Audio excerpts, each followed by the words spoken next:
श्रीमान ध्यान लगाने से अगर ईश्वर मिल जाते, अगर ध्यान लगाने से ईश्वर का दर्शन हो जाता और ध्यान लगाने से आपके सारे कष्ट दूर हो जाते, तो मैं तो यही कहूंगा कि श्रीमान पेड़ के नीचे बैठकर न्यूटन का तीसरा नियम देख ले, शायद आपको याद। अब मोमेंट ऑफ इनर्शिया अगर हम आपको बताएंगे कि कोई भी चीजें यथावत स्थिति में तब तक यथावत रहती है जब तक कि उसको बाहरी बल द्वारा प्रेरित न किया जाए। यह वही बाल है।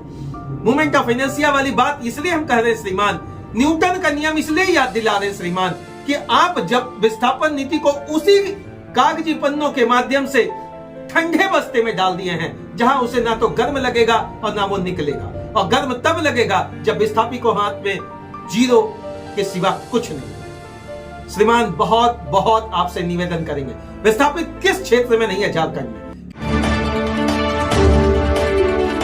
यूं तो भारत में समस्याओं का अंबार लगा हुआ है, जब भी किसी समस्याओं को नजदीक से टटोलने की कोशिश करेंगे, इतना तो तय है जो आपको पता चलेगा श्रीमान, समस्या यथावत है। झंडा बदलता है, बैनर बदलता है, पार्टियां अपने नाम और नक्शे को भी कभी कभी बदल देती है, लेकिन वास्तविक स्थिति से जो यथावत दिखता है उसका नाम है धरातल पर स्थानीय समस्या। मैं उमेश व्योम टीवी के पेज पर श्रीमान आपका कुर्सी खेल में स्वागत करता हूं। कुर्सी खेल का हो या कुर्सी राजनीति का, राजनीति के अंतर्गत एक चीज हमेशा नेताओं के द्वारा स्पष्ट रखा जाता है कि आपकी समस्याएं मेरे जहन की समस्याएं हैं, और चुनाव के वक्त नहीं, चुनाव के बाद भी हम आपका साथ निभाएंगे।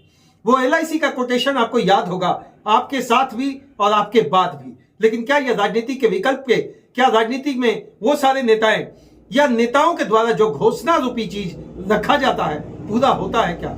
जी हां श्रीमान, आज हम बात करेंगे विस्थापन के दंश में वास्तविक स्थिति में मलहम कौन लगाएगा। केंद्र सरकार और राज्य सरकार का जब अपना क्षेत्र या विकास करना होता है तो उससे भूमि की जरूरत पड़ती है। लैंड एक्विजिशन रूल्स बना, लैंड एक्विजिशन रूल्स के अंतर्गत शहर और गांव दोनों जगहों से जमीनों को अधिग्रहित किया जाता है। अधिग्रहण आज किया जाता है तो कम से कम मुआवजा का प्रावधान कम से कम इतना तो जरूर दिखता है कि रैयत संतुष्ट शायद हो जाए। लेकिन जब पुरानी चीजों को बात करेंगे, आपको थोड़ा सा फ्लैशबैक में ले चलकर 2020 का एक वादा, जी हां श्रीमान, कोरोना के वक्त का किया हुआ एक वादा आपको याद दिलाएंगे कि विस्थापन आयोग बनेगा, विस्थापन कमेटी बनेगा। यह विस्थापन आयोग कमेटी के द्वारा होगा क्या? आम रैयतों की चीजों को लेकर उसका विश्लेषण किया जाएगा और उनका हक दिया जाएगा।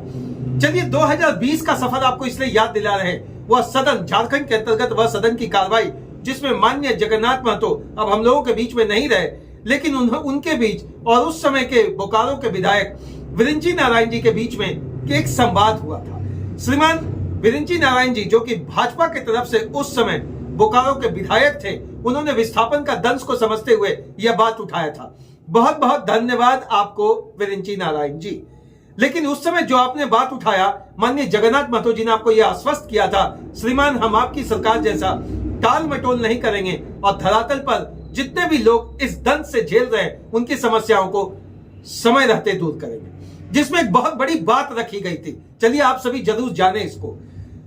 जिस जमीन का अधिग्रहण किया गया, चाहे वो पुराना हो या नया, चाहे वो शहरी क्षेत्र में हो या ग्रामीण, खासकर ग्रामीण क्षेत्र की बात को लेकर आज आपके पन्ने पर व्योम टीवी के पेज पर हम इसलिए रख रहे हैं श्रीमान, जिसमें एक बात रखा गया था कि अगर 5 सालों के भीतर तक अधिग्रहित किए हुए जमीन पर काम नहीं करती है वो कंपनियां या सरकारी तंत्र, तो उस रैयत को पुनः वह जमीन वापस किया जाएगा। यह तीखी बहस सदन में चली और एक बात भी विरिंची नारायण जी के बाद द्वारा कहा गया कि श्रीमान थोड़ा सीरियस होकर इस पर चर्चा किया जाए। श्रीमान जगन्नाथ महतो जी ने इस बात पर कहा था, हम लोग बिल्कुल संवेदनशील ही नहीं, पूरी तरह से गहन चिंतन होकर और जिम्मेवारी के साथ ये बात कह रहे हैं कि आयोग बनेगा, आयोग के गठन होने के बाद रैयतों को उनकी जमीनें वापस की जाएगी।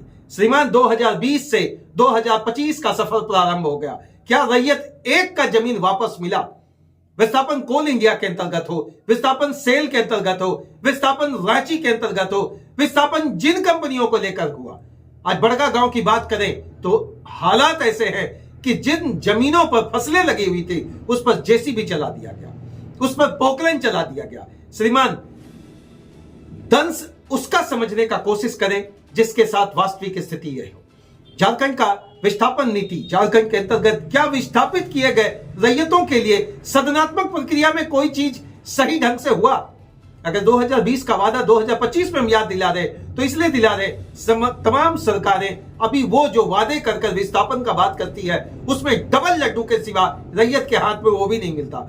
अगर वो लड्डू आश्वस्त करने की हो तो उसमें भी इतना याद रखें कि उसमें केवल मिलावट होगा, घी वाली लड्डू नहीं होगी। श्रीमान, वादे तो हर पार्टियों के द्वारा की जाती है, लेकिन विस्थापन के दंश के चीजों को लेकर जो वास्तविक सदन पे कार्रवाई होना चाहिए, क्या एक सीक्वेंस सीरीज नहीं चलना चाहिए? क्या महीना 2 महीना तक विस्थापन की नीति की बात नहीं वैसे ढंग से की जाए जिसमें आपके राज्य के अंतर्गत आपकी सरकारी कंपनियां अगर ऐसा करती है या निजी कंपनियां ये हिमाकत करती है जो 5, 10, 15, 20 साल से लेकर ना तो किसी तरह का काम किया ना विकास किया, अब आया 75 और 25 का नियोजन, तो उसकी बात ही श्रीमान बेईमानी। श्रीमान, सरकार आपकी है, हेमंत जी से एक अनुरोध जरूर रखेंगे। श्रीमान, आपने ही यह बात कहा था, आपने ही यह बात कहा था, आपके ही मंत्री जी ने यह बात रखे थे जिनके द्वारा यह बात कही गई थी। हम लोग संवेदनशील हैं और संजीदा होकर विस्थापन के मुद्दों को डिस्कस करना चाहते हैं। कमेटी और आयोग बढ़ाकर श्रीमान कागजी पन्नों पर तो कार्रवाई दिख जाएगी, लगेगा कि विस्थापन के लिए, विस्थापित लोगों के लिए, विस्थापित क्षेत्र के लिए हमारी सरकार न केवल संजीदा है बल्कि ध्यान मग्न है। श्रीमान, ध्यान लगाने से अगर ईश्वर मिल जाते, अगर ध्यान लगाने से ईश्वर का दर्शन हो जाता और ध्यान लगाने से आपके सारे कष्ट दूर हो जाते, तो मैं तो यही कहूंगा कि श्रीमान पेड़ के नीचे बैठकर न्यूटन का तीसरा नियम देख ले, शायद आपको याद जाए। अब मोमेंट ऑफ इनर्शिया अगर हम आपको बताएंगे कि कोई भी चीजें यथावत स्थिति में तब तक यथावत रहती है जब तक कि उसको बाहरी बल द्वारा प्रेरित ना किया जाए। यहां वही बाल है। मोमेंट ऑफ इनर्शिया वाली बात इसलिए हम कह रहे हैं श्रीमान, न्यूटन का नियम इसलिए याद दिला रहे हैं श्रीमान कि आप जब विस्थापन नीति को उसी कागजी पन्नों के माध्यम से ठंडे बस्ते में डाल दिए हैं जहां उसे ना तो गर्म लगेगा और ना वो निकलेगा, और गर्म तब लगेगा जब विस्थापी को हाथ में जीरो के सिवा कुछ नहीं मिलेगा। श्रीमान, बहुत बहुत आपसे निवेदन करेंगे, विस्थापित किस क्षेत्र में नहीं है झारखंड में, क्योंकि सरकारी तंत्र हो या जो भी प्राइवेट कंपनियों को स्थापित करने के लिए योजनाएं बनाकर स्थापित की गई, आज उसका विस्थापन का दंश उनसे रैयतों से जानकर पूछे, चाहे वो नहर में हो, चाहे वो चेक डैम में हो, चाहे वो डैम में हो, चाहे वो कंपनी में हो, चाहे रोड के निर्माण में हो, चाहे इस्पात कंपनियों के निर्माण में हो। श्रीमान, दंश तो दंश है।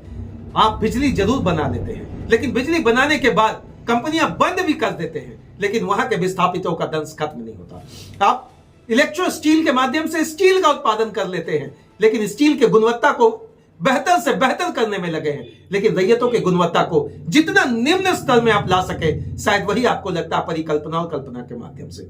श्रीमान, जोहार झारखंड, मैं तो उमेश, मेरी तो सदैव एक कोशिश रहती है झारखंड किस तरीके से समृद्धशील बनेगा, और यह समृद्धशाली वाली बात तब तक नहीं होगी जब तक कि विस्थापितों का दंश नहीं देखा जाएगा।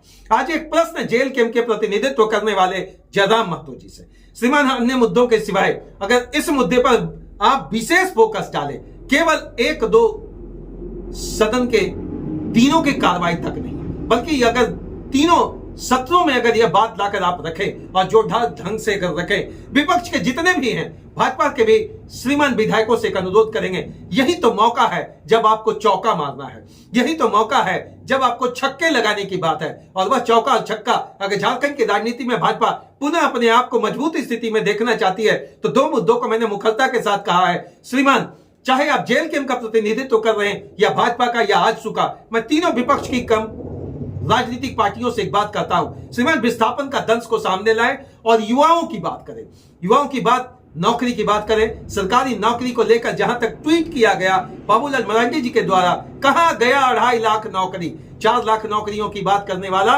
राज्य 1.5 लाख की नौकरी पर आकर रुका हुआ है। श्रीमान, ये तो बहुत भीतर खाने कितना गोल है तो आप समझ सकते हैं, कहीं गोल इंसान ना हो जाए, गोलकीपर बचाएगा भी नहीं।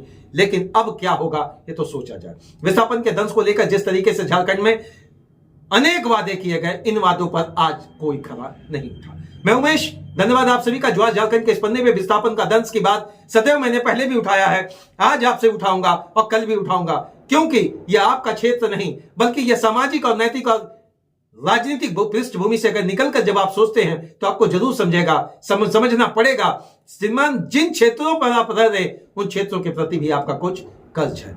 जय हिंद श्रीमान।